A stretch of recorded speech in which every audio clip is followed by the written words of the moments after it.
알겠습니다. 저는 이 책의 뒷부분이 결국 중국의 지정학하고 한국의 지정학이잖아요. 그래서 5장하고 에필로그가 그 얘기인데, 이 중국의 지정학 부분은 좀 재밌었던 게, 제가 지난번에도 얘기했지만 그 본격 한중일 세계사라는 만화책이 있다 그랬잖아요. 혹시 그 만화책에서 되게 이 부분이 나와요. 거기 보면 좌종당이라는 인물이 있고 이홍장이 있잖아요. 예, 좌종당이 일종의 색방파. 그러니까 육지로부터의 어떤 위협을 방어해야 된다는 입장이고, 이홍장은 해방파. 바다로부터의 입장을 방어해야 된다는 이제 입장인데, 그래서 이제 좌종당은 이제 청나라의 마지막 명장이라 그래서 신장 위구르 지역을 정벌을 성공한 사람이죠. 그리고 이제 이홍장은 그 돈을 갖고 무슨 소리냐? 왜 양이가 지금 바다에서 오고 있는데 그래서 해 함대를 건설해야 된다 이렇게 주장을 했고, 근데 결국 이제 중국 청나라 그 만주족 정부는 예산을 절반으로 딱 n분의 1로 쪼개갖고 반씩 준 거지. 그래서 이제 사실은 북양함대도 아주 강력한 함대가 못 됐고 좌종당의 어떤 신장 위구르 정벌은 성공하긴 했지만 뭐 큰 전투를 치른 건 아니었어요.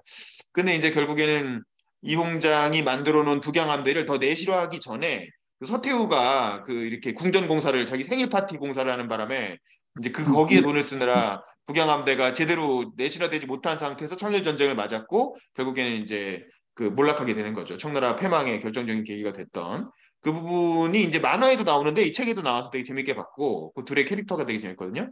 그다음에 이제 이거를 또 재밌게 등소평의 등장을 이홍장 이후에 새로운 해방파의 등장이다. 이렇게 쓴 부분이 있었는데 그것도 되게 재밌었어요. 그러면 모택동은 색방파, 그러니까 모택동은 대륙 세력주의자고 등소평은 또 해양 세력주의자인가 뭐 이런 생각도 좀 들었고 그렇게도 비교해 볼 수 있을 것 같고 어쨌든 중국의 어떤 새로운 대륙 세력의 위협은 이제 러시아와 이슬람이라고 할 수 있겠죠. 저도 이번에 이 책의 지도를 보고 처음 알았는데 이 신장 위구르가 엄청 넓더라고요. 거의 중원 전체라고 할 정도로 중원 전체와 거의 비슷한 넓이라고 할 정도로 신장 위구르 지역이 엄청 넓고 그게 다 사막으로 돼 있는 거지. 그래서 그게 일종의 어떤 방어막 형성을 해주는 건데 거기에 이슬람 사람들이 많이 살기 때문에 물론 이제 지금은 한족이 많이 가서 산다고 하지만 그래서 이제 그 부분을 중국의 일부로 통합해내는 게 중국으로서는 굉장히 중요한 그 외교 안보적 과제다. 뭐 이런 생각이 들었고.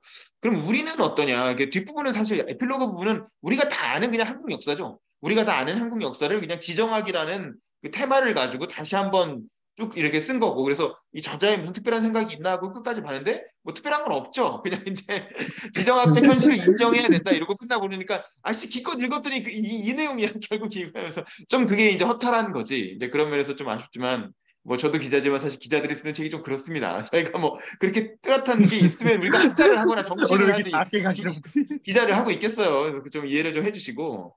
근데 어쨌든 이제 저는 이 부분에서 그 생각은 들었어요. 우리는 그러면 대륙 국가인가 해양 국가인가? 우리는 대륙 국가를 지향해야 될 것인가 해양 국가를 지향해야 될 것인가?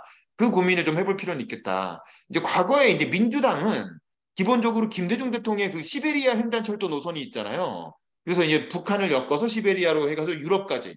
그래서 이제 유럽까지 뭐 시베리아 횡단철도 타고 뭐 수양여행 간다 뭐 이런 발상.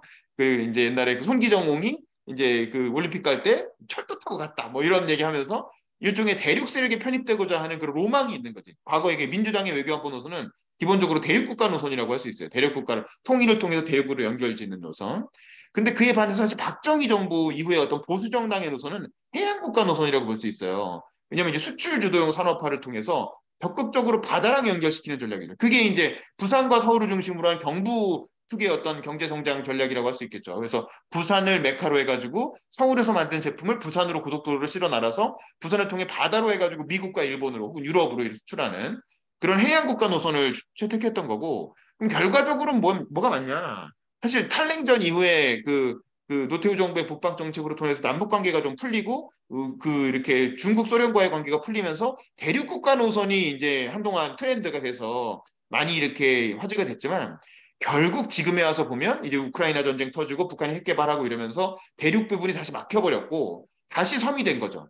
그러니까 결국 다시 해안 국가인 거야. 그래서 지금 우리의 상황은 다시 해안 국가로 가야 된다. 이제 그런 상황이 됐고 그렇다면 해안 국가로서 우리는 어떤 국가 전략을 앞으로 가져가야 되느냐. 그리고 해안 국가로서 방위 전략은 어떻게 하고 외교 전략은 어떻게 하고 또 경제 성장 전략은 어떻게 할 것인가. 이제 이런 거에 대한 고민을 우리가 해야 될 시점이 됐다. 민주당도.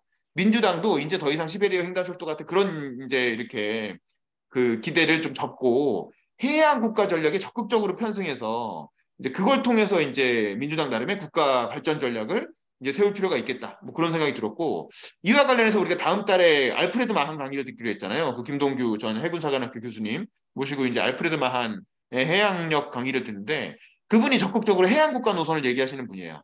우리가 이제 해양 국가로 가야 된다 이런 주장을 하시는 분이라 그거를 같이 이렇게 그 고민을 하면서 강의를 들어보면 서로 각자의 생각을 정리하는 데 도움이 되실 것 같다. 뭐 그런 생각이 듭니다. 네, 저는 여기까지입니다. 감사합니다. 네, 김교수 소장님. 음소거 키시고 말씀해 주세요. 예, 좋겠습니다. 예, 잘 들었고요. 윤분기 기자 이야기에 뭐 민주당 노선 그리고 이제 뭐 국민의힘 노선 이야기에 뭐 상당 부분은 그런 색깔이 있는데 하나 굳이 지적하자면 뭐 북방 외교라고 사실 이제 이 대륙적 어떤 연계를 좀 가감하게 해보려고 했고 그게 이제 소련의 붕괴라든지 이런 연결해가지고 노태우 정권 때 아주 가감하게 했기 때문에 그것만은 아니었다고 생각해요. 한반도 전체를 보면 그럼에도 불구하고 이제 북한 문제나 이런 데 얽혀서 민주당은 어쨌든 햇볕론 이런 게 나오면서 북한을 연계를 통해서 가는 방식을 해보려고 하다 보니까 좀 더 그런 게 적극적이지 않았나 이런 생각이 들고요. 그런 측면이 있고 오늘 뭐 제가 이제 책을 안 읽은 상태라서 저는 이쪽 이런 계통의 책은 이제 백이찬 씨가 지은 코리아 생존 전략이라고 그 전에 뭐 생존의 기로에 쓰다라고 하는 것들을 정보해가지고 2020년인가 새로 냈어요. 두껍게 냈는데 그 부분이 아주 요 한반도에 관련된 역사를 오랫동안 쭉 관찰하면서 잘 다룬 책이라서 거기에서 저는 많은 이제 배움을 얻었는데요. 아무튼 지금 현재 한반도 상황을 통해서 이 현상을 통해서 역으로 좀 이렇게 정리해 볼 수 있겠다는 생각이 드는 게 일단 북한이 핵을 가져버렸기 때문에 이제 뭐 앞에도 잠깐 그런 이야기했지만 뭐 통일에 관련된 이야기나 이런 부분에서는 이제 한 발짝도 더 전진하기 어려워졌다는 생각도 들고 그리고 이제 기본적으로 협상을 통한 핵 폐기 뭐 이런 이야기가 현실적으로 이제 정치권에서 꺼낼 수 있는가라는 문제 이런 게 생겼고요. 또 하나는 그럼 뭐 핵무장론으로 또 그럼 해결할 수 있냐? 전혀 답도 아니고 현실적이지 않은데 결국은 약간 국민의힘은 핵무장론 쪽으로 가는 것 같고 민주당은 아직 뚜렷하게 없지만 전통적으로는 어쨌든 협상을 통한 핵 폐기였잖아요. 이 노선을 그래도 대중들에게 설득력 있게 제시할 수 있을까? 이게 참 어렵게 됐고 그동안 이제 중국이 왜 중요했냐면 이런 북한 핵에 대한 영향력이나 지렛대로서 중국 역할이 있을 것이라고 계속 생각해 왔는데 그리고 그러니까 미국 유엔을 통한 제재 이런 걸 북한과 러시아가 상당한 수준까지 동의를 해줬거든요. 근데 지금은 이제 더 이상 동의해 줄 가능성이 거의 없잖아요. 중국과 러시아가 미국 주도의 그런 거 동의해 주지도 않으니까 북한은 이제 계속 이제 핵을 100개 만들겠다, 뭐 다탄두 만들겠다, 소행하겠다 이제 계속 선언하는데 여기에 뭐 우리가 저지할 수 있는 수단은 거의 없어 보여요. 이제 그런 만큼 어려져 있고 정치적으로 이제 이 각각의 세력들이 이제 선동만 남아 있지 나름의 올바른 해법은 없어 보이고 저는 개인적으로 한 5년 전, 뭐 조금 더 길면 한 7, 8년, 그러니까 한 5년 상간에 굳이 말하면 두 개의 코리아가 두 개라 그러던데 어쨌든 대한민국과 조선민주주의 인민공화국이라고 하는 두 개의 국가를 인정하고 헌법과 관련된 뭐 일체 부서라든 이런 걸 이제 조정해야 되는 거 아닌가 이런 생각을 가지고 있어요. 오히려 보수든 이런 한반도 내에 통일을 포기하는 것에 대한 공격이 보수 쪽에서 강하게 할지는 모르겠지만 근데 제 생각이 진보적인 건지 보수적인지 잘 모르지만 두 개의 한반도로 나아가는 것이 지금 현재 세대적 어떤 배경이나 이런 데서도 맞는 것 같고, 그렇지 않으면 이제 이게 해결길이 없다. 완전 이제 이웃 국가로서 친하게 지내는 것. 그리고 우리가 중국이 핵을 지금 한 2, 300개 가지고 있잖아요. 그리고 우리 위협을 안 느끼지 않습니까? 북한이 100개 가지고 있어도 위협을 안 느끼는 국가가 되면 되지 않을까. 뭐 그냥 정신승리가 아니라 실질적으로 헌법과 모든 것을 다 그렇게 관리해가면 그냥 그래서 통일의 시기가 어느 정도 올 때까지 뭐 새로운 어떤 정세에서 그럴지는 몰라도 기본 노선은 두 개의 한반도 정책으로 가야 되지 않을까 이런 생각을 좀 해보는데, 정치권에서 누가 감히 이걸 용감하게 이야기할 수 있을까? 내년 총선을 앞뒀기 때문에 새로운 정치 세력이 나온다면 뭐 이런 것들이 하나의 그 당의 어떤 입장이나 이런 걸 좀 표명할 수 있는 당이 있을 수 있겠다 이런 생각을 하고 있습니다. 뭐 시대전환 조정훈 의원이 이제 그런 이야기를 좀 하긴 했는데 3년 전에, 지금은 그 사람이 그런 이야기를 하고 있는지 이런 거 사람들이 잘 모르죠. 그 사람이 아무튼 있는지도 모릅니다. 그렇지 모르겠고요. 아무튼 뭐 이 책을 내가 다 못 읽었지만 이제 이 기자의 시각에서 쭉 정리를 해놓은 게 의미가 있다고 저는 보고요. 그 한국 사회에서 어쨌든 전 세계의 여론에서 반중 일종의 해모 정서가 가장 강한 나라가 지금 대한민국으로 알려져 있지 않습니까? 그게 우리 역사의 일종의 소산이기도 하면서 또 중국이란 나라가 이 한반도에 가졌던 정서가 작동하니까 소국이 감히 뭐 이렇게 하면서 대한민국 사람들에 대해서 한 10년 전만 해도 중국 사람들이 한국 사람들 만나면 뭔가 배우려고 그러고 존중하고 막 뭔가 관계를 잘 맺었으면 좋겠다 이런 생각이 들 정도로 고하게 대접했는데, 지금은 상당히 실제 깔본다 그러더만요. 깔보고 한 수 아래로 보려고 그러고 이런 것들이 다 작용하니까 어쨌든 뭐 이 한반도 내에서의 우리 일반 국민들이 가지고 있는 중국에 대한 인상, 중국이 또 한국을 바라보는 이런 게 다 마찬가지로 이제 이런 상호작용이 오히려 이제 악순환을 하고 있는 것 같고요. 저번에 이제 강의에서 우리 최병천 소장이 이야기한 것 중에 아시아에서 식민지가 안 된 나라가 두 나라다 그런데 제가 수정을 해야 된다고 봅니다. 정확하게 말하면 세 나라죠. 중국도 식민지는 안 됐습니다. 그러니까 식민지화 될 뻔했고 그를 지위를 잃었지만 중국이란 나라도 생각해 보면 식민지가 되지는 않았어요. 그러니까 중국, 일본, 뭐 그때 들었던 태국 이런 거에 일본과 중국 문제에서도 중국에 대해서도 좀 새로운 시각으로 봐야 한다라고 저는 생각하는데, 현재 뭐 중국이 가지고 있는 이 동아시아 또는 전체 아시아에서의 어떤 어쨌든 G2까지 올라오고 있으니까요. 이런 상황에서 중국이 러시아와도 우호적으로 지내는 이 상황이 와버렸으니까 정말 한반도에서는 진짜 깝깝하게 됐고, 문재인 대통령 쪽에서 했던 신남방 정책 같은 것도 지금 뭐 길을 잃어버렸고, 그래서 상당히 이런 부분에 이 뭐랄까 새로운 뭐 안보 외교 노선이 재정리돼야 될 때가 아닌가 이런 생각을 해서 두 개의 코리아 이야기를 제가 했습니다. 네, 이상입니다. 네, 감사합니다. 이제 한 분 남았습니다. 네, 안녕하세요. 하면 되나요? 네.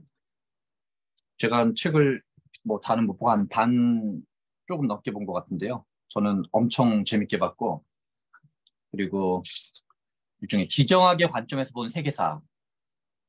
그래서 그 나오는 게 지중해 세계부터 나오잖아요. 실은 그래서 뭐랄까 이렇게 10세기 초반 이제 뭐 어떻게 보면 그리스 로마 뭐 르네상스 이전을 나누다가 이제 기후가 바뀌어서 그 이 어떤 이제 대륙 쪽 유럽 또는 이제 북유럽 계통, 중부유럽 및 원래 이제 유럽이라는 건 지중해 중심이었는데 그 다음에 이제 뭐 독일 같은 나라가 이제 의미 있어지는 이유가 그 다음부터인 거.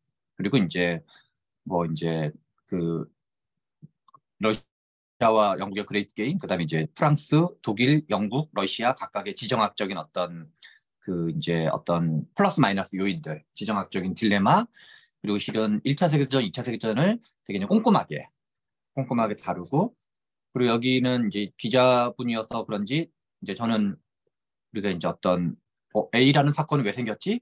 그리고 B라는 사건이 왜 생겼지? 할 때 여러 가지 원인들이 있는데 연도가 다 나와 있어요. 뭐 연도, 몇 년도 몇 월 이런 게 있어서 저는 그런 약간 디테일들이 이 사건이 이런 즈음에 이런 일이 벌어졌구나.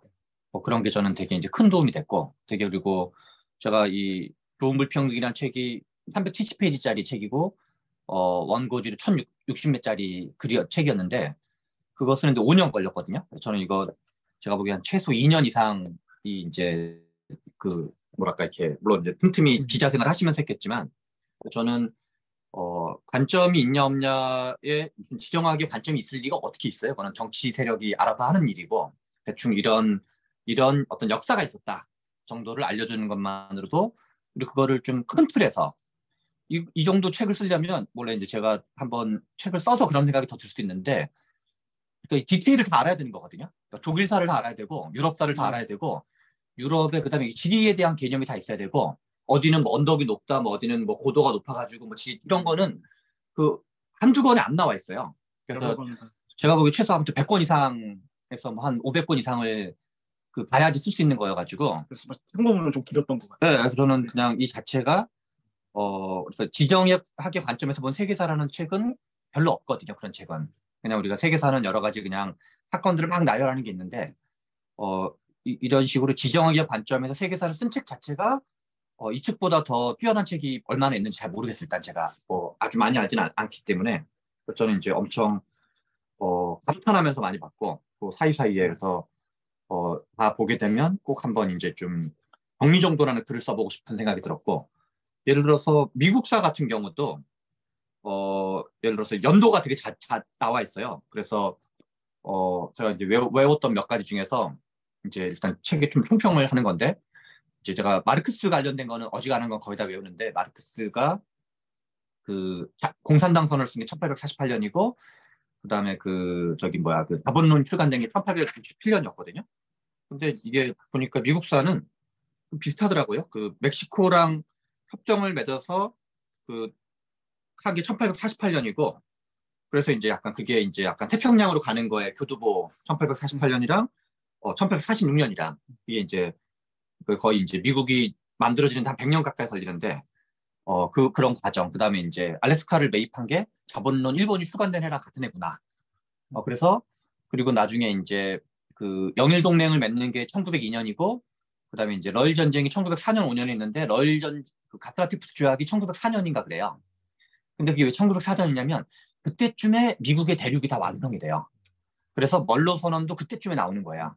그래서 이제 그다음에 파나마 운하도 그때쯤이고 그래서 미국이 이제 1776년 독립혁명 이후로 약 한 80여 년에 걸쳐서 계속 이제 서진을 하면서 이제 그 미국이란 나라가 이제 만들어지는 미국이란 나라의 영토가 만들어지는 과정이 있고 그런 과정을 다 거치고 이제 그 이후에 이제 뭐 멀로선이라든가 뭐 파나마 운하를 뚫는 거라든가 아니면 뭐 가스라테프트 조약이라든가 등등 이제 그래서 그 여러 가지 사건들이 이렇게 있던 사건이 좀 약간 연결된다 그럴까요?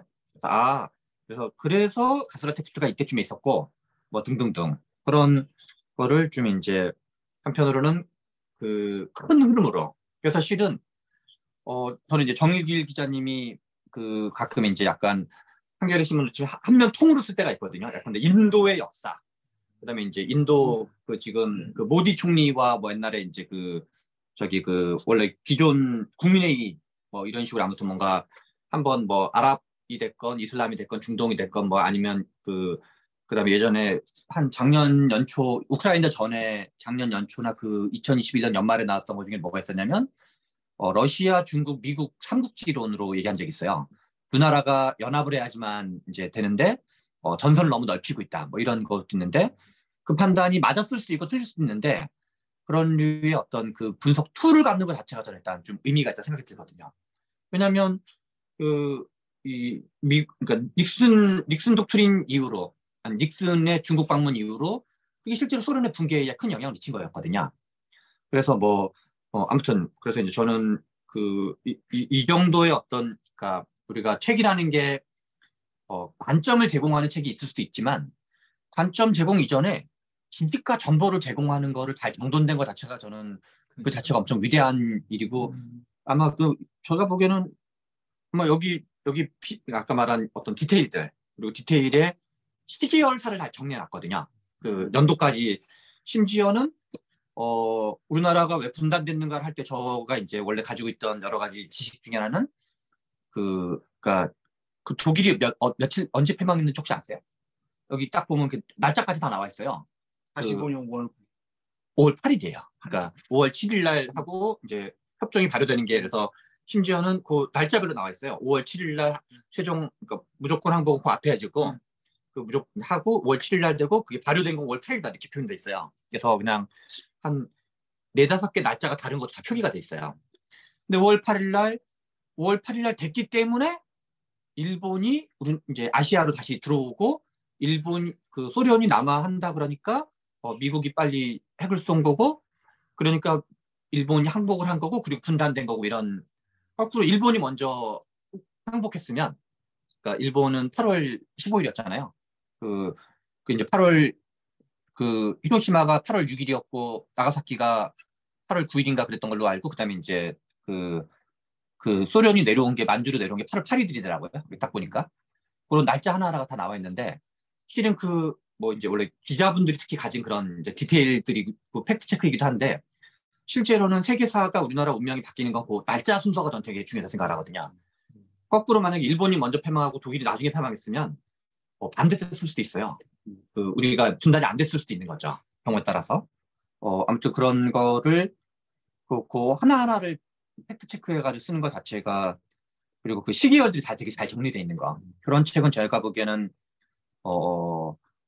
그는 어디에 아무튼 되게 많은 지식을 오랫동안 가진 축적된 거 아니면 쓸 수 없는 책들이고 그리고 그거를 지금 나라별로 그러니까 이 영국사를 쫙 알아야 되고 일단 영국사 다 알고 독일사 다 알고 뭐 이탈리아는 비중 있게 안 나오긴 했지만 최소한 덩어리 비중 있게 나온 거 영국사 전체, 독일사 전체, 프랑스 역사 전체, 러시아사 역사 전체, 중국사 전체, 한국사 전체, 미국사 전체, 일본사 전체 그 정도를 알아야지 연결고를 쓸 수 있거든요. 그래서 저는 제가 아까 올렸던 것 중에 김시덕 씨가 쓴 그 동아시아 해안과 대륙이 맞서다 책이 여기 딱 그 우리나라를 둘러싼 그게 그 오다 노부나가부터 시작을 해요. 오다 노부나가가 통일을 해가지고 그 도요토미 히데요시가 집권한 다음에 임진왜란이 벌어져가지고 등등등 해가지고 이제 실제 그 동북아시아 500년사를 순서대로 쫙 써요. 그래서 야 우리나라에 천재가 많구나 했는데 또는 뭐 천재인지 아닌지 모르지만 대단하시다 이 책 저는 그래서 엄청 감탄하면서 보고 있는 중이고 그래서 이제 어떤 관점이 어떻든가 무관하게 그런 얘기가 좀 하나 좀 얘기하고 싶어요. 실제로 이제 우리 이제 김 기자님 지금 기자는 아니시지만 아무튼 이제 그 얘기와 무관하게 이제 하고 싶었던 얘기 중에 하나고 두 번째는 제가 이제 제가 고등학교 때 흥사단이라는 곳에 활동을 했었거든요. 흥사단 활동에 이제 제가 이제 고등학생 때부터 운동권이어가지고 이제 이러저런 그때 유행했던 사관이 몇 가지가 있었어요. 유물사관, 민족사관, 그 민중사관 이 세 가지가 당시에 이제 제야 운동권들의 근데 그거의 대립상으로 얘기되는 건 뭐냐면 왕조사관이라는 거였어요. 그래서 이제 일종의 그 80년 그 87년 6월 항쟁 이후에 뭔가 우리 사회가 이제 에너지가 작동을 할 때 그래서 이제 뭐 하면 아무튼 그 류에 있었던 책들은 뭐 민중의 관점에서 봐야 된다, 민족 관점으로 봐야 된다 내지는 이제 뭐 이렇게 어떤 경제 유물론 쪽 관점에서 봐야 된다. 그래서 이제 이걸 유물사관, 민중사관, 민족사관 이렇게 표현했어요. 그리고 그 대립상으로 이제 왕조사관을 얘기했는데 저는 이제 어떤 얘기를 좀 하고 싶냐면 한때 우리나라의 뭐 단지 신채호 선생님도 같은 거지만 민족사관이 엄청 유행을 한 거거든요. 뭐 민족사관이 한참 유행을 했는데 그리고 또 그 90년대 이후에 우리나라 유행한 게 뭐냐면 동아시아 사관이었어요. 그래서 뭔가 동아시아 공동체. 그래서 전교조의 뭐 그 교사 선생님들, 역사 문제를 공부하는 어쩌고 선생님들은 뭔가 이렇게 동아시아적 관점에서 뭔가 고대사도 해결하고 해석하고 막 등등 이제 그런 게 있는데 저는 그 새로운 트렌드라고 생각을 해요. 지정학 사관이 뜨고 있는 거라고 생각을 해요. 그러면 민족사관은 왜 떴고 이런 건 왜 떴냐에 대해서 저는 되게 이제 중요한 그 어떤 이제 그 시대적 트렌드가 좀 담겨 있다 생각이 드는데 민족사관이 떴던 가장 중요한 이유는 저는 이제 우리가 독립된 다음에 이 식민지라는 경험이 가지는 트라우마, 그리고 일종의 네이션 빌딩 어떤 나라 만들기 과정에서 우리는 누구인가라는 정체성 형성 과정이다 생각을 해요. 거기서 물론 오버슈팅도 많이 있었을 수 있어요. 약간 이제 과도하게 뭐 이렇게 뭔가 무슨 뭐 거기에 식민지 뭐 맹아론 자본주의 맹아론도 있고 오만 가지 잡다구리한 게 막 들어와 있지만 틀린 거라도 레이셔 빌딩하는 게 더 가지는 효용성이 있다 생각을 해요. 그러니까 팩트 체크가 중요하냐, 어떤 결속력이 중요하냐. 그건 마치 민주당이 사실이 아닌 거 가지고도 막 이렇게 해가지고 선거 당선되는 경우도 있거든요. 김대엽 가지고 뭐 대선 이기고 뭐 이런 것처럼. 그래서 원래 이제 어느 집단이나 그런 게 약간 섞여 있기 마련이라고 생각을 해요. 그래서 그때는 이제 그런 어떤 우리가 우리는 누구인가라는 약간 특히 약간 식민지 경험이 있었기 때문에 우리가 약간 뿜뿜뿜하는 거를 약간 거짓말을 쳐서라도 만드는 과정이 있었는데, 지금은 우리나라 덩치가 많이 커지기도 하고 그리고 이론이 더 발달하기도 하고 팩트가 더 많이 발달하기도 하고, 그래서 그러면 지금 과정에서 저는 우리나라의 발전 과정도 그렇고 세계적 정세의 변화도 그렇고 그리고 이제 저는 민족사관과 계급사관은 86세대 세계관의 특징이에요. 저도 이제 그 영향을 많이 받았던 사람인데, 근데 지금은 그래서 제가 이제 좋은 불평등이나 책도 철저하게 실은 그런 문제를 갖고 있는 건데, 근데 86세대의 경제관은 국내적 분석 또는 민족주의적 분석, 계급론적 분석, 반자본주의적 정석, 불평등만 관심이 있고 문제제기 중심의 접근인데, 일종의 다음 세대 진보 정치, 제가 생각하는 대안적 진보 정치는 글로벌한 분석, 기업을 포용하는 분석, 자본주의를 인정하는 진보, 불평등도 중요하지만 경제성장, 경쟁력 등등도 중요하고 문제 해결 중심의 접근, 이런 것처럼 약간 이제 사관에서도 그런 게 좀 필요한 것 같아요. 그래서 저는 지정학 사관이라는 게 하나는 세계 정세가 그렇게 바뀌고 또 하나는 우리나라의 지위가 많이 바뀌고 있다. 그래서 그전까지는 약간 1인당 1,000달러도 달랑말랑한 뭐 10,000달러 되냐 안 되냐, 뭐 중진국 감정이 빠지냐 마냐였는데, 지금 이제 다 어느 정도 다 돌파했고 우리나라의 지위가 이제 뭔가 국제적인 역할도 좀 해야 되고 등등등이어서 어떤 지정학적 관점, 그리고 지정학적 관점의 또 다른 표현은 글로벌한 관점, 이런 걸 이제 좀 저는 그런 시야의 어떤 좀 이런 트렌드 속에서 좀 볼 필요가 있다, 이런 생각이 좀 많이 들고요. 그다음에 이제 그다음에 또 하나는 이제 저는 그래서 실은 제가 뭐 살아생전 하게 될지 안 하게 될지 모르겠지만 워낙 큰 작업이 됐어. 제가 하고 싶은 것 중에 하나는 한국 근현, 예전에 한번 우리가 이제 제가 이제 밀림의 귀환 때도 잠깐 얘기 드린 적 있었는데, 이제 근현대사 150년간 강화도 조약 이후부터 저는 가장 큰 사건이 5가지가 있었다 생각을 해요. 우리나라 근현대사 150년간 가장 큰 사건 5가지가 있었는데, 첫 번째는 왜 식민지가 된 거. 왜 식민지가 되었는가? 저는 이제 그냥 5대 미스테리라고 그냥 혼자 표현하는데요. 왜 식민지가 되었는가? 두 번째는 어떻게 이 군부 독재하에서 시위하는 것도 쉽지 않은데 일제치하에서 어떻게 비폭력 평화 시위가 3.1운동이 가능했는가? 세 번째가 왜 분단되었는가? 네 번째가 어떻게 우리는 경제 성장의 기적을 달성할 수 있었는가? 다섯 번째는 우리나라는 어떻게 아시아 최고의 민주주의를 달성할 수 있었는가? 이 5가지가 저는 이제 한국 근현대사 150년의 5가지 미스테리라 생각하는데, 그거를 이 4년제 대학을 나온, 4년제든 아니든 대학을 나온 사람한테 물어보면 이 중에 하나라도 제대로 답변할 수 있는 사람이 거의 없다고 생각을 해요. 우리한테 가장 중요한 사건인데, 그래서 저는 이 5가지 사건을 세계사와 한국사를 섞어서 설명하는 거, 이게 제가 해보고 싶은 거예요. 근데 실은 여기에 이미 많이 담겨 있어요.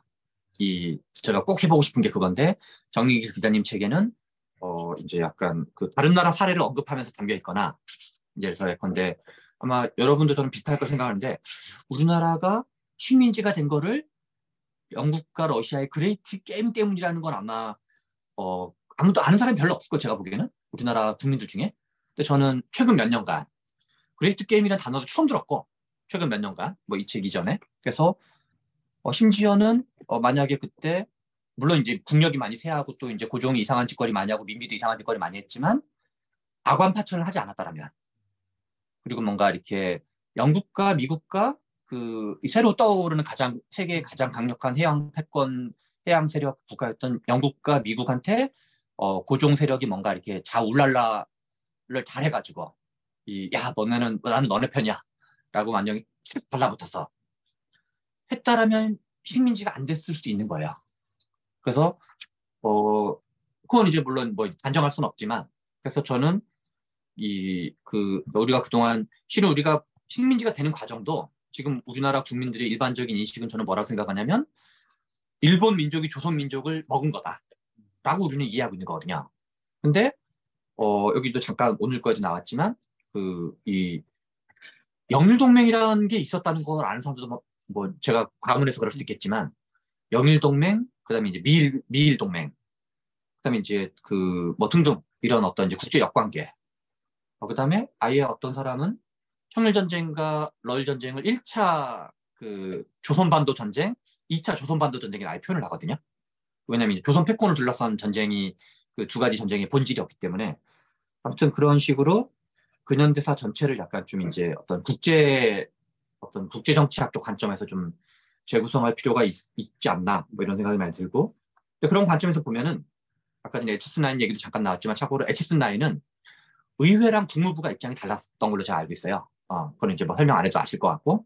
그래서 이제 HS9 때는 빠진 거고, 그때는 견해가 아직 통일되지 않은 상태인데 쳐들어오니까 잽싸게 이제 들어온 거죠. 그래서 이제 아차 싶어가지고 잽싸게 들어온 거고, 그래서 이제 그게 있고, 그래서 분단도 그동안에 이제 우리나라 우파, 냉전 우파 쪽 분들이고 이제 실은 태극기 부대 분들인데, 이제 북한이 쳐들어왔다. 그래서 이제 북한이 쳐들어왔다. 이게 이제 우리나라 우파들의 판단이고, 86세대는 그냥 이제 그러니까 통일이 중요하다. 민족 통일이 중요하다 하는데, 실은 글로벌 한쪽 관점에서 보면 두 세력 모두와 다른 관점으로 봐야 되는 거죠. 그게 이제 저는 정미길 기자님이 말한 그런 관점이고, 다만 이제 저는 그러니까 분단을 문재인 대통령이 선의를 가지고 잘해 보시려고 했는데 이제 운전자론이 저는 뭐 나름 최선을 다하셨다고 생각이 드는데, 다만 우리가 이제 민주당 진보 86세대 전체가 약간 민족사관적 관점에서 분단을 해석하고 있다. 어떤 남과 북이란 두 나라 관점에서 보는데 그것도 부분적으로 있는 게 사실이고, 그러나 국제 지정학적 관점에서 봤을 때 분단은 이제 이 북중러 세력과 한미일 세력이 뭔가 합의 체제가 실은 분단으로 봐야 되는 거거든요. 저는 38선이 거졌을 때도 그렇고, 이 미군 유엔군이 개입했을 때도 그렇고, 중국이 다시 개입했을 때도 그렇고, 이제 그 정전협정이 체결될 때도 그렇고, 철저하게 이제 그거를 봐야 된다는 게 있고, 그 다음에 이제 또는 이제 두 가지만 더 얘기하고 마무리를 간단하게 하려는데, 저는 세계 질서 이제 독일이 통일되는 거는 독일 자체도 국내 정치도 잘한 게 있지만, 저는 고르바초프의 변수가 아니면 생각이 안 된다 생각이 들어요. 고르바초프가 만약에 지금 푸틴처럼 입장을 가지고 있었으면, 푸틴의 표현이기도 하죠. 유명한 표현이기도 하죠. 그러니까 지정학적 재앙이었다. 이제 소련 해체는 지정학적 재앙이었다 이런 표현을 쓰는데, 푸틴이었으면 절대 동의 안 했을 거거든요. 고르바초프가 약간 지정학을 저는 약간 나이브하게 판단했다 생각을 해요. 고르바초프가. 그러니까 실은 나이브한 아마추어 지도자였던 거죠. 그러니까 자기네 국익적 관점에서 봤으면. 그래서 원래 이 대륙 세력과 뭐 아무튼 그거에 이제 완충지대를 만들려고 한 건데, 고르바초프가 오케이 해줬기 때문에 된 거거든요. 그 동유럽 전체가. 그래서 약간 순간적인 판다미스가 작동을 했는데, 그래서 저는 남북 통일은 그러니까 중국이 완전히 망하거나 미국이 망하거나, 그 다음에 아니면 남과 북이 슈퍼 울트라 뭔가 이렇게 어떤 케미를 일으키는 약간 기적적 어떤 정말 그 강철비 같은 사건, 그런 아주 약간 해괴망측한 사건이 벌어지는 거 아니면 남북 통일은 안 된다 생각을 해요. 왜냐면 이거는 이제 국제적 합의 체제에 봐야 되기 때문에 그게 하나가 있고. 근데 그러면 저는 이제 민주당 일각 또는 이제 아까 우리 김두 선배님에 대한 이제 저의 이견, 다른 견해이기도 한데요.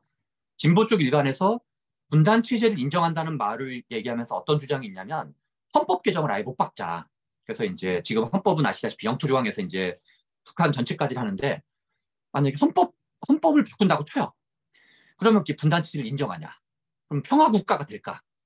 저는 그것도 또 다른 나이브한 생각이라고 생각을 해요. 그냥 우리나라의 긴장은 남과 북이 조선노동당의 그 조항과 우리나라 헌법에 있는 조항 때문이라고 생각하지 않아요. 그냥 국제 지정학적 관계 때문에 우리나라가 긴장 관계에 있는 걸로 봐야 되는 거야. 그거는 그냥 헌법에 있든 없든 아무 관계가 없는 거예요. 다른 나라도 마찬가지였던 것처럼. 폴란드가 나라를 뺏긴 게 무슨 다른 나라에 그 조항이 있어서 분할 점령 당한 게 아니잖아요. 그래서 무슨 헌법을 바꾸거나 두 개의 한국 노선을 인정한다는 거는 그거는 국제적으로 합의해야 되는 거지. 미국과 중국이 합의해야지 되는 거지. 두 개의 한국 노선이라는 게.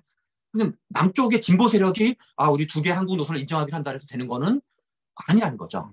그래서 그거는 그러니까 두 개의 한국 노선을 인정한다는 건 제가 보기에는 약간 말도 안 되는 얘기다.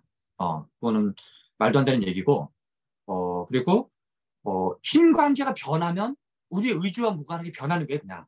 다만 우리는 지정학적 힘 관계가 변할 때까지도 우리가 뭔가 이렇게 최대한 지렛대를 그나마 써볼 수 있는 여지가 뭐냐. 그런데 뭐 한국이 중거리 미사일을 만든다든가 자체 핵무장을 한다든가 가능성 여부를 떠나서 별로 가능성이 높진 않은 건데 NPT 체제에서 그런 게 되면 우리가 뭔가 지렛대가 생길 수는 있겠죠. 그런 논의가 의미가 있는 거지.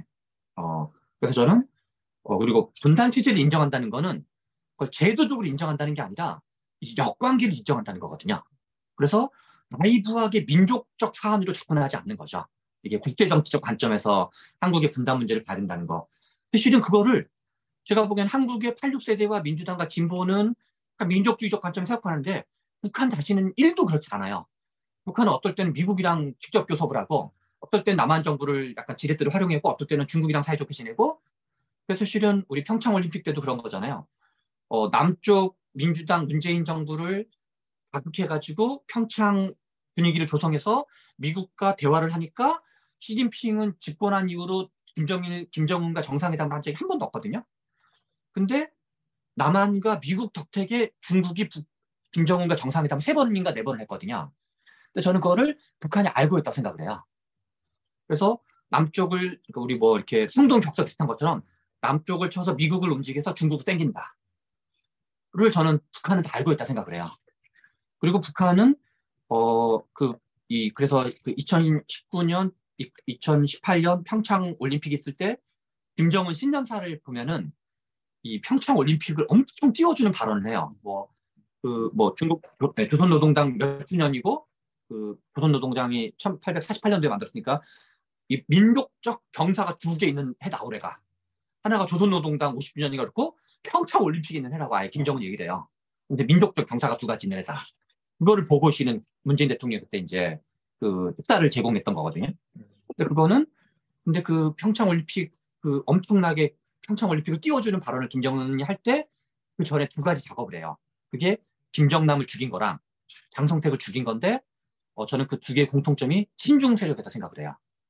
하나는 혈통으로서의 후계 가능성이 있는 친중 세력이 김정남이었던 거고 그리고 이제 군부의 경제적인 기반이 있었다는 게 장성택이었기 때문에 친중 쿠데타 가능성 그거는 이제 친중 군사 반란 가능성을 왜냐면 미국이랑 쿠션을 치려고 생각했기 때문에 그런 거를 단도리를 한 다음에 이제 했다고 저는 생각을 하거든요.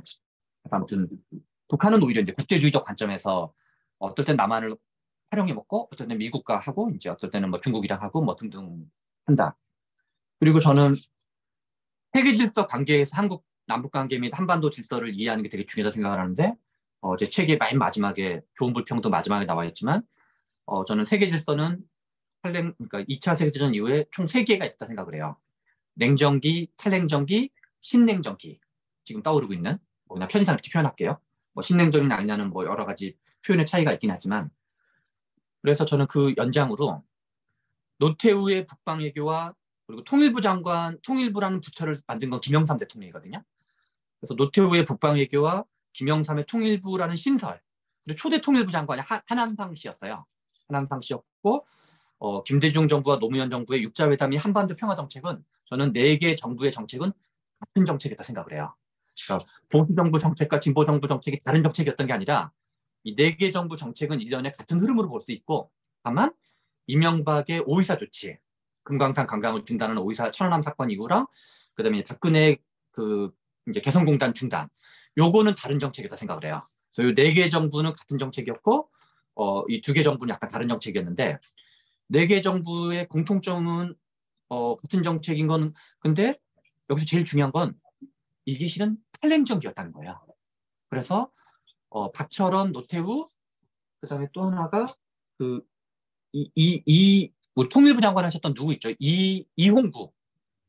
제가 이제 국민의힘 쪽 분 정병국 의원을 만났더니 정병국 의원이 한 얘기가 노태우 정부랑 김대중 정부까지 쭉 이어지는 분이 이용구 장관이라는 거예요. 그 인적으로는. 그래서 그 사람이 실은 이걸 잘 이어줬다는 거야. 그런 인맥이 몇 명 있다는 거야. 그러니까 어느 정부가 집권하든가 무관하게. 그래서 그러니까 이 네 개 정부를 우리가 이제 진영론 관점에서 뭐 보수 정부는 뭐를 낳고 진보 정부는 뭘 한 게 아니라 오히려 좀 약간 세계 질서 관점에서 그것을 좀 해석하는. 그러면 저는 지금 국제 질서가 두 가지가 바뀌었는데 하나는 한랭전기 때는 중국과 러시아가 미국, 일본한테 잘 보이려고 그랬고 그래야지만 자본 유치, 투자 유치, 기술 유치를 할 수 있기 때문에 푸틴이 99년에 그 집권하고 중국이 WTO 가입하는 게 2001년도인데 2000년대 내내 그 미국과 일본에서 잘 보이려고 그랬거든요. 그래서 실은 중국과 러시아도 균형자 외교를 하려고 그랬다는 거 봐야 되는 거예요. 2000년대 내내.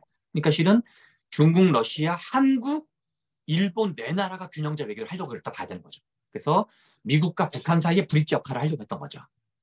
그래서 이제 하나는 2000년대, 2010년대까지도 중국과 러시아가 미국이랑 사이좋게 지내려고 했던 국면이 지금 이제 우르렁거리는 국면으로 바뀌었다.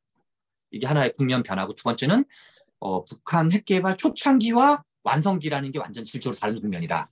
그래서 저는 이 두 가지가 질적으로 다른 정세가 됐기 때문에 이 세계 질서 전체도 많이 바뀌었고 동북아 질서도 바뀌었고 그리고 세력 관계도 좀 약간 많이 바뀌었고 그래서 이제 이 시기에 맞는 버전의 우리나라 어때 바람직한 외교안보 전략은 뭐냐 이제 편의상 그러면 냉전기의 외교안보 전략이 저는 가장 잘했던 거는 이승만의 한미동맹 그다음에 박정희의 그 자주국방론 그게 이제 전 중화공은 묵성이었다는 생각이 들고 그다음에 탈냉전기에 가장 잘한 게 뭐냐 노태우의 북방외교 그다음에 그러니까 김영삼, 김대중 노무현 정부의 역시 북방외교 시즌 2 저는 이게 북방외교의 연장전이었고 근데 그게 지금 이제 유통기한이 종료됐다.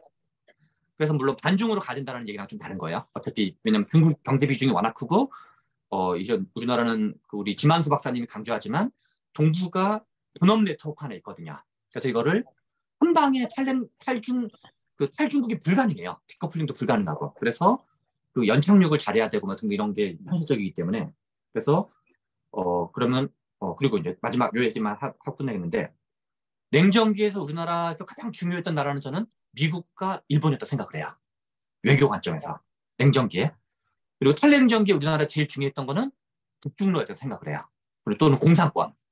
근데 그거를 우리나라 정부가 다 잘했어요, 생각에. 이승만도 잘하고 박정희도 잘하고 노태우도 잘하고 김영삼, 김대중, 노무현도 다 잘했어요. 신냉전기의 가장 중요한 시점은 어딜 거냐면 저는 이 군사 외교안보적으로 리스크가 있는 나라는 대만과 한국이지만 저는 그 지정학적으로 그러니까 경제적으로 제일 중요한 건 동남아시아라고 생각을 해요. 그래서 아세안이 그래서 저는 인태 전략 한국 버전의 인태 전략이 되게 중요하다고 생각이 들고 그리고 윤석열 정권이 실제로 진보 일각에서 비판하는 것처럼 중국을 버리는 얘기를 하지 않았거든요. 그거는 저는 진보가 과다하게 윤석열을 악마화하는 그 현실 팩트와 무관하게 악마화하는 전략이 봐서 마치 냉전기에는 미국과 일본 그래서 탈냉전기에는 북방 신냉전기에는 오히려 이제 동남아 그래서 저는 동남아를 어떻게 할 건지 여기서 물론 이제 남아시아에 해당하는 인도를 포함하는 그러니까 동남아 플러스 인도 뭐 이런 뭐 내지는 이제 뭐 방글라데시까지도 포함할 수 있는 그래서 하나는 국방 외교 안보 정책으로서의 이 동북아시아를 우리는 어떻게 할 건지 또 하나는 이제 그 우리 아까 윤범기 기자도 잠깐 얘기했지만 경제 성장 전략과 연동해서 동남아를 어떻게 할 건지 이런 그리고 또 이제 동남아는 디커플링 관점에서도 중요하고 중국 인건비도 많이 오르고 이제 여러 가지 디커플링 때문에 많이 이제 하는데 과연 이제 인도와 베트남, 인도네시아 이런 나라들이 중국의 대체 역할을 할 수 있을지는 실은 약간 퀘스천 마크긴 해요. 그런 여러 가지 토론의 여지가 있는데 그런 식으로 좀 이게 뭐 이제 몇 가지 책이라는 게 이제 관점이 다른 것도 있고 아닌 것도 있는데 좀 너무 이렇게 그거는 그거대로 판단하더라도 이제 우리나라가 나아갈 방향에서 좀 어떤 식으로 이제 어떤 역사적인 교훈을 얻고 이제 봐야 될지 그런 식으로 좀 보면 좋지 않을까 이상입니다. 고생하셨습니다. 우리 사진 한번 찍고 마치시죠. 비디오 좀 잠깐 기념 켜주세요. 촬영을 비디오 좀. 하겠습니다. 제 뒤로 한번 이쪽으로 같이 제 뒤쪽으로 와주세요. 아니 이 카메라를 핸드폰을 보고 이쪽으로 서주시고 이쪽에 하시고 저쪽 의자랑 같이 저희가 원래 책 이름 하는데 그 책 이름이 이상하잖아요. 그래가지고 어떤 진정하게 포로들. 아니 멘트를 좀 미리 생각을 해왔는데 제가 좋아하는 게임에 우린 노예가 아니다라는 대사가 있어요. 너무 이렇게 편한 그래서 우리는 포로가 아니다라고 하면은 파이팅 하고 끝내겠습니다. 우리는 포로가 아니다. 파이팅. 잠깐만요. 확인 좀 해볼게요. 잠깐만요. 무슨 게임이에요? 와우요. 아. 그 프레노드의 전쟁 문제에서 그 누구지 그림에서 명함 하나 주세요. 우린 노예가 아니다. 스토리보다 헬스크림 네, 같더라고요. 그럼 에스크. 수고하셨습니다. 감사합니다. 저도 찍어놨어요 기자님.